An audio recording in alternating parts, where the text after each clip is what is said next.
كتلاقى شي مرا صاحبتها في السويقه، اول سؤال كتسولها شنو هو؟ كتقول لها بشحال داير الدجاج البيض، حيت حنا عندنا في المغرب الثقافه ديال الدجاج البيض. كتقول لها صاحبتها غير اللي ما بغاش ياكل الدجاج اختي، الدجاج داير غير 1000 فرانك. ولكن اختي السكانير بشحال كيدير؟ السكانير كيدير 3000 درهم. سبحان الله العظيم، في المغرب اي حاجه كنعلقوها. باقي عاقل كان الوالد ديالي ملي كنت صغير كيقول لي غادي نشد يماك غادي نعلقك وغادي نعطيك الفلقه حيت كدير البساله، كيقول لي غادي نعلقك بالكرده. حنا اي حاجه كنعلقوها، كنعلقوا البصله، كنعلقوا البنان، كنعلقوا اللحم. علاش كنعلقوهم؟ باش تضربهم الريح مزيان، باش تدخلهم البكتيريا. واحد القضيه اخوتي المغاربه، بان الاغلبيه ديال الناس نقصت عندهم المناعه. علاش؟ لان اصلا كياكلوا واحد الدجاج هو براسو ما عندوش المناعه. علاش؟ لانه كبر غير بالفاكسان. السلام عليكم ورحمه الله وبركاته. كي دايرين اخوتي؟ بخير، كنتمنى كلشي يكون بخير وعلى ما يرام. شكرا لجميع المتابعين الاوفياء لهذه القناه هذه المتواضعه ولهذا العبد الضعيف. باش ما نطولش عليكم اخوتي المغاربه، ندخل في الموضوع ديريكت بحال العاده بدون لغه خشب. الحلقه اللي جبت لكم هذا النهار اخوتي المغاربه حلقه مهمه كتفيد اي مغربي واي مغربيه. علاش؟ حيت انا مغربي وكبرت في المغرب، شربت الماء في المغرب وكليت الخبز في المغرب، وما كنتنكرش البلاد ديالي. منين كنحل الكاميرا ديالي خصني نجيب لك المفيد والصح. الا كنتي مغربي ولا مغربيه بقى معايا حتى التالي، ما تمشي فين. الا بغيتي تستافد وتقطع البرلمان. دخل في الموضوع اخوتي المغاربه. بغيت نقتسم معكم هذه المعلومه البسيطه، ما بغيتش نخليها محصوره غير عندي. حتى هذه المعلومه هذه اللي غنقول لكم دابا عندها علاقه بالموضوع اللي جيت نهضر فيه، الدجاج البيض. الفلوس اللي كيولي دجاج بيض كما كنقولوا باش كيتفقس، كيفقسوه بالماشينه بالدارجه تداريجيه الماشينه، بواحد لا ماشين كيديروا البيض وكيفقسوه بواحد لا ماشين فيها درجه الحراره، يعني اللي كتوالم داك البيض هذاك باش يدوز واحد المده وتفقس ويخرج الفلوس اللي كيولي دجاجه وكتاكل انت في العرس. منين كتكون كتشطح وكتطبل وكيعيطوا لك في العرس كيقولوا لك محمد اقول للناس راه العشاء واش ديالنا غادي نتعشاو، قول للشيوخ يحبسوا راه غادي نتعشاو. الدجاج البيض منين كيكون دري صغير ولا قبل كاع ما كيخرج للدنيا كيتفقس بالماشينه بلا ماشين، ماشي كتحضن عليه مو. انا اكتشفت واحد الحاجه غريبه بغيت نقتسمها معكم. اذا هذا الفلوس هذا حرامي ما عندوش مو، اذا انت كتاكل الدجاج حرامي ما عندوش مو، بحال اطفال الانابيب. اي حاجه ما كتكونش طبيعيه من عند الله سبحانه وتعالى كما خلقها الله سبحان الله العظيم كتهلك الصحه. لاحظتم اخوتي المغاربه ان دوزين مشات لواحد البلاصه كيبيعوا فيها الدجاج بالجمله ودارت كاميرا كاشي. منين كندير انا كاميرا كاشي؟ كاميرا خفيه، الا وراني داخل لواحد البلاصه اللي كيديروا فيها الناس شي حاجه غير قانونيه. داكشي باش درت انا كاميرا كاشي، كاميرا خفيه. ودخلت لتما ولقات الناس كيريشوا الدجاج وكيسلخوه، الدجاج ميت اللي كيدير 100 درهم كيبيعوه هما ب5 ديال الدراهم. تاكل الدجاج ميت القلب ديالك كيولي ميت حتى هو. الا لاحظتوا الاغلبيه ديال الشباب اللي كيضربوا دوك الكاسكروطات، كيكون جالس في القهوه وكينوض يضرب كاسكروط، كيولي يرجع ديك الساعه للقهوه النهار كله هو داير رجل على الرجل مسكين وعيان ما فيه كاع ما ينوض. كيجي صاحبه كيقول له نوض نضربوا دويره، كيقول له غير ريح صاحبي حنا عيانين ما فينا ما يتحرك. علاش؟ داك الدجاج اللي كلا ميت هو اللي ميت له القلب ديالو. خصكم تكونوا كتلاحظوا اخوتي المغاربه منين كتكونوا في شي عرس وكيوصل وقت العشاء كتعشاو، خصك تكون كتلاحظ من مور العشاء كتلقى واحد 6 ديال الناس اللي كانوا تما في داك العرس اختفاو وما بقاوش كيبانوا. منين انت كتسول فيهم كتقول له فين مشى الحاج محمد؟ كيقول لك لا راه كان عيان مسكين شي شويه، راه مشى بحالته راه دخل للدار راه كان عيان. وفين السي ابراهيم الحاج ابراهيم؟ راه حتى هو دخل مسكين على حساب عنده الخدمه، حيت كيحشم يقول له انا راني عيان حس بشي حرق. كيقول هو صحاب له مسكين داك الحرق غير عادي راه جاه عادي. ولكن داك الدجاج اللي كلا في داك العرس هذاك طاح هو في الدجاج الفاسد كيقول لهم لا راه عندي الخدمه غدا خصني ندخل للدار.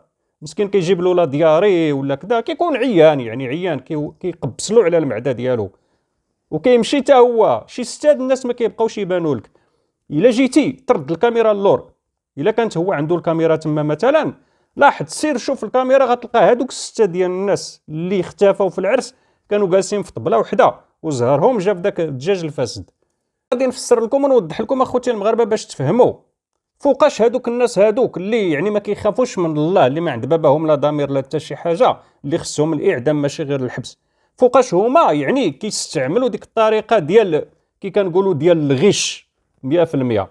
منين كتشري كميه كبيره مثلا الناس اللي عندهم عرس، منين كيجي شي واحد عنده عرس غادي يجي يشري 40 طير كيحشيو لك بالدارجه تداريجيت. هادو هما القوالب ديالهم، كنهضر معكم بالدارجه باش تفهموني. القوالب ديال هاد الناس هادو اللي ما كيخافوش من الله كيدير لك 5 ديال الطيور ديال الدجاج 35 مزيانه 5 ديال الطيور كيديرهم لك فاسدين مع ديك ال 35. انت كتدي 40 طير فيها 35 اللي صالحه، 5 فاسده، يعني كينقص عليه هو داك الفاسد. كل واحد جا مثلا غادي يشري عنده عرس ولا طهاره كيشري 30 40، هو عنده 50 ديال الدجاج مثلا فاسده ولا ميته، كيحشيها 5 لهذا 5 لهذا 4 لهذا. داكشي باش الناس في العرس كيتلقاهم مثلا شي 4 الناس ولا 5 كيقول لك فيه حريق، انا عيان انا كذا، راه من داك اللحم الفاسد اللي طاحوا فيه. كيديروا هاد الخطه هادي بالضبط. هاد الناس هادو اللي ما عندهم ضمير، حيت غدا ولا بعدو الا وقع مشكل غادي يلقى منين غادي يهرب من القانون. كيعطيك 5 فاسدين و35 صالحين، باش غدا الا وقع لك تسمم غتجي لعندو تقول له راه وقع عندي تسمم مثلا، غيقول لك واش جاي كضحك عليا؟ كيفاش تسمم؟ عندك 100 ديال الناس كلاو في العرس 4 وقع لهم تسمم، جاي لعندي تقول لي الدجاج ديالي هو اللي وقع لهم داك التسمم هذاك؟ سير قلب في من تلصق، انا الدجاج ديالي اللي عطيتك انا راه صالح. واش انا كنبيع الدجاج الفاسد؟ هو حشالك 5 فاسدين وطاحوا في دوك 4 ديال الناس مساكن اللي عندهم المناعه اصلا المناعه ديالهم ضعيفه وشيبانيين مساكن. الدجاج البيض اخوتي المغاربه اصلا هو كيتفقس بلا ماشين، كيتفقس بواحد الماشينه ماشي طبيعي كتحضن عليه مو مثلا، وكيتفقس بواحد الطريقه طبيعيه كما وهبها الله سبحانه وتعالى. كيتفقس بالماشينه. منين كيولي فلوس كل سيمانه كيدقوا له الفاكسان في ديك ال 45 يوم، كيضرب 5 ديال لي فاكسان ولا 6 ديال لي فاكسان، وكيكبر هو في 45 يوم كيكون واجد، كيكون دري كبير. هو كيكبر باش كيكبر بالضو. ما يمكنش واحد الحيوان كيكبر هو في 45 يوم، اعز الله قدركم، كيكبر في 45 يوم وكيولي واجد. انا غنعطيكم مثال باش تفهموني. بحال واحد البنت مثلا هي كانت ضعيفه وكلات ديك الكينه ديال الدردك باش تسمان باش تولي صحيحه، في السيمانه كتبدل عليك ديك البنت. واش هذيك البنت اللي منفوخه بالدردك مثلا نفس البنت اللي كتبان لك طبيعيه خلقها الله هكاك ضعيفه هكاك يعني من عند الله سبحانه وتعالى؟ واش العظم ديال هاد البنت هذه الطبيعيه هو العظم ديال هاد البنت اللي كتاكل ديك الكينه ديال الدردك؟ نفس الشيء لهاد الدجاج، هذا الدجاج البيض هذا اللي كيكبر بالضو، كيكبر بالفاكسان، وكيكبر بالحوت مطحون. شحال من واحد ما عرفش هاد القضيه هذه. الفلوس الدجاج البيض راه كياكل الحوت مطحون، كيطحنوا له واحد الحوت كيخلطوه مع ماكله اخرى وكيعطيوها له. شوف شنو كتاكل. نفسر لكم ونوضح لكم اخوتي المغاربه، هو انه فاش كتمشي عند الجزار وكتلقى اللحم معلق، واش عمرك هضرتي مع الجزار وقلتي له هادشي اللي كدير غير قانوني يا سيدي؟ راه اللحم ما خصوش يتعلق. علاش؟ حيت كيضربوا الريح وكتدخلوا البكتيريا، خصو يكون في الفريغو اللحم. كيجي طبيب بيطاري كيتقدى حداك حتى هو طبيب بيطاري عنده الحق يهضر معاه، يقول له هادشي اللي كدير غير قانوني يا سيدي، وكيشري هو من داك اللحم نيت اللي معلق. لان حنا في المغرب كنقولوا اللي ما قتلات تسمن، داكشي باش الطبيب البيطاري ما كيبغيش يهضر. اللحم ما خصوش يتعلق، خصو يكون في واحد البلاصه، يكون في الفريغو في واحد الدرجه ديال الحراره مناسبه لذاك اللحم باش يبقى فري. اللحم ما كيتعلقش. انا لاحظت كيتعلق غير عندنا وكيتعلق في باكستان.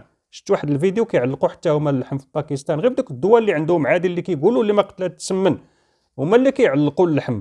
الكلام ما قل ودل، اظن انني قلت ما فيه الكفايه. الله يهدي ما خلق، الله يهدي الجميع يا رب العالمين. كنتمنى من الله العلي القدير ان هذه الحلقه هذه تكون نالت الاعجاب ديالكم والرضا ديالكم. هادشي انا اللي كيهمني، وتوصل لعموم الناس باش يتنوروا وباش يتوقدوا ويعرفوا راسهم شنو كياكلوا. كنتمنى ليله سعيده للجميع. الى الحلقه القادمه ان شاء الله الرحمن الرحيم يا رب العالمين.